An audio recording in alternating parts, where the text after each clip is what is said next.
TV নাটকে সময় দিতে পারি না, ভালো নাটক পাই না। আর ফিল্মে করতে চাই, কিছু কিছু প্রস্তাব আছে, হয়তো আগামীতে দু একটা করেছি, এখনও সেগুলো মুক্তি পায়নি। আর আমাদের এই যারা বয়স্ক মানুষ, আমাদের নিয়ে কেউ নাটক লেখে না, ফলে আমরা করতে পারি না। তাহলে সেটা ছিলাম তখন, তো বয়স কম ছিল, এখন বয়স বেশি হয়েছে, এখন আর কেউ লিখছে না। এই যে আমরা যারা রাজনীতি করি, আমরা রাজনীতিরা যারা করে তারাও তো ইনফ্লুয়েন্সার, মানুষকে ইনফ্লুয়েন্স করি, তো আমাদের পক্ষে ভোটটা নেই, তাই না? সামাজিক মাধ্যম যেটা এখন একটা শক্তিশালী মাধ্যমে পরিণত হয়েছে এবং মানুষ দেখছে, মানুষ এটাতে ঢুকছে, অনেক ধরনের মিডিয়া, এবং সেখানে ইনফ্লুয়েন্সাররা তারা নিজেদের মতো করে একটা জায়গা তৈরি করেছে এবং তারা মানুষকে নানানভাবে প্রভাবিত করছে। কিন্তু আমরা লক্ষ্য করেছি যে এই জায়গাটিতে আমাদের কাজ করার সুযোগ আছে, আর একটু গোছানোর সুযোগ আছে, এটাকে আরও উন্নত করার সুযোগ আছে, এটার মান উন্নয়নের সুযোগ আছে এবং একসঙ্গে কাজ করার সুযোগ আছে।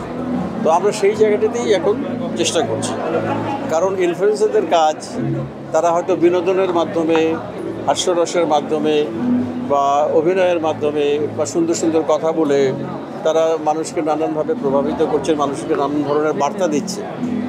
আমরা সেইটাকেই আরও বেশি শক্তিশালী করতে চাই, গুছিয়ে আনতে চাই, রুচিসম্পন্ন করতে চাই, এবং সঠিক তথ্য যেন তারা দেন সেটাও আমরা নিশ্চিত করতে চাই। কারণ আমরা চাই না যে কেউ মানুষকে বিভ্রান্ত করুক, ভুল তথ্য দেব, এটা কখনো চাই না। আমরা সঠিক তথ্য দিতে চাই, সঠিকভাবে যাতে তারা মানুষকে প্রভাবিত করতে পারেন, সঠিক পথে নিতে পারেন, এবং সেটি সম্ভব। যেটা তারা করছেন, আমি বলছি না যে তারা রুচি বহির্ভূত কিছু করছেন, কিন্তু সেই জায়গাটিতে আরও উন্নত করার একটা সুযোগ আছে। তো আমরা সেই জন্য সব ইনফ্লুয়েন্সাররা এবং আমরা একসঙ্গে মিলে কাজটা করতে চাই। সংস্কৃতির যাত্রাটা কখনো নয়, মানে মসৃণ নয়, এটার একটা ওঠানামা থাকে।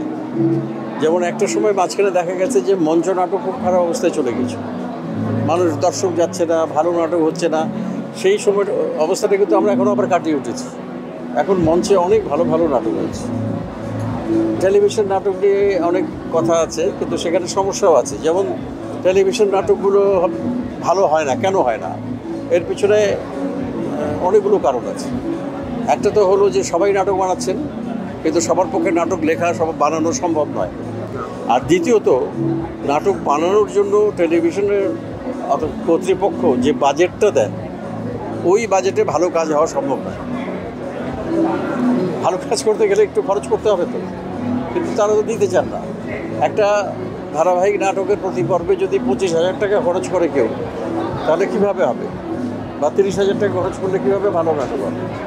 সুতরাং সে কারণে ভালো নাটক হচ্ছে না। লেখকের অভাব আছে, এতগুলো চ্যানেল, প্রতিদিন নাটক প্রচারিত হচ্ছে, এত নাট্যকার আছে বাংলাদেশে, এত নাট্য নির্মাতা বাংলাদেশে আছে, ফলে কিছু হয়তো নিম্নমানের কাজ হচ্ছে, আবার ভালো কাজও হচ্ছে। ওটিটি প্ল্যাটফর্মগুলোতে কিছু কিছু ভালো কাজ হচ্ছে। আমাদের সিনেমাটাও এখন অনেক ভালো কাজ হচ্ছে এবং সব তরুণরা করছে। সুতরাং হতাশ হবার কিছু নেই।